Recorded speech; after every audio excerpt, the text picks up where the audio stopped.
It's been a long year for members of the 163rd, and for some, they're still having a hard time. An autopsy was performed today on the woman involved in what police are calling an apparent murder-suicide at an Evansville motel. This house is really keeping firefighters busy, literally all night and into the morning. Take a look. In just about 2.5 hours, we've already seen a couple inches of snow. These smaller limbs are easy to kind of take care of. Take a look at how thick this ice is. It's like a marble-sized here. That was the horrific reality for the driver of this Dodge Durango. There's a layer of ice that has fallen, and then as soon as you get through that, this is where the snow is. Since I'm down here, it's kind of my first fall festival where I actually get to try the food. If your car was outside, take a look at how much snow it left. This is also my second year hosting Get Fit. It's a 10-week-long series challenging the tri-state to get healthy in 2009. I enlisted the help of Tony Maslin, owner of Custom Fit Personal Training right in Evansville. He put me through a routine that keeps your heart rate up and is fun to do. Another great idea are potatoes. They're really good for us. Just make sure you leave off the butter and sour cream. Now make sure that you take a resistance band that you can get about 12 to 15 reps. And remember to log on that weight loss on our website, 14wfie.com. We just have one more week left. Now stay with us. Sports is next. There's firefighters still here pouring water on the very top of that building. There were 3 people living on each floor, 3 different floors of that building. No one was hurt. We spoke with one of the women earlier who lived in the 2nd floor that firefighters say that's where the fire originally started. That girl says that it was apparently her heat, having problems with her heat, that apparently may have started that fire. We also talked with a woman that lived in one of those floors. She was able to make it out okay, and this is what she had to say. Got up immediately. And as you can see, that firefighters on top of the ladder, they're still pouring water on the very top floor. Now, as we had mentioned, there was one firefighter that was injured. He suffered 2nd-degree burns to his hands and his face. He was rushed to a hospital in Louisville. We're told his condition is guarded right now. They won't release his name or any information about that. And as for the problems you mentioned earlier, firefighters say they had some water pressure issues. They were hooking up to several different fire hydrants and even had to call the water department to get some water pressure there. A lot of hoses and a lot of water on this street because of that issue, but they are still here at this hour, just making sure all the hot spots are put out, and we'll have more information coming up in our next half hour. We're live in downtown Evansville. Nicole DiDonato, 14 News.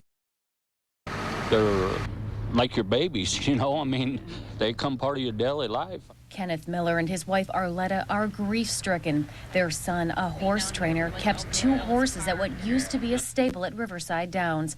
Those horses were among 24 killed in the massive blaze. The orange glow and smoke could be seen from across the Ohio River as firefighters from both sides of the river battled the intense flames.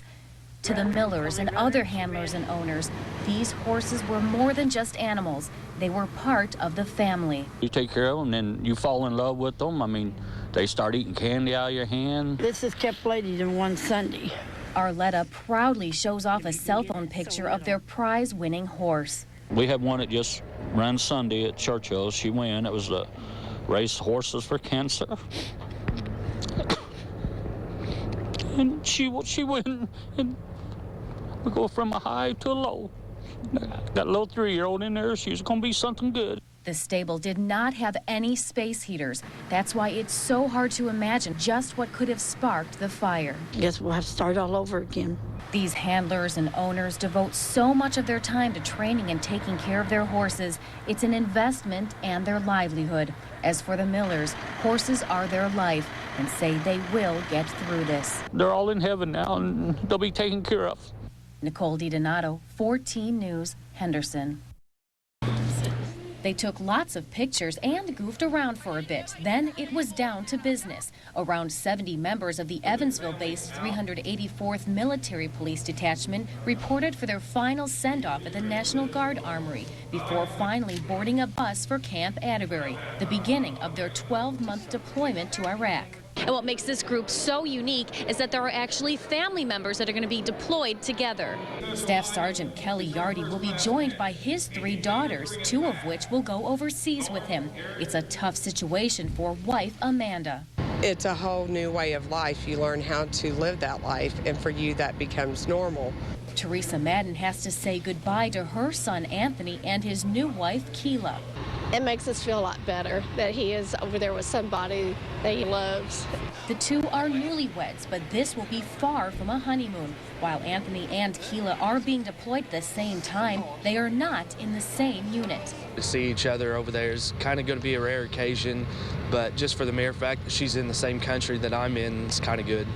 Moments after the last hugs, the soldiers headed down the flagged line drive and onto their bus. Signs, tears, and cheers letting them know just how proud everyone is of them. Nicole DiDonato, 14 News, Evansville.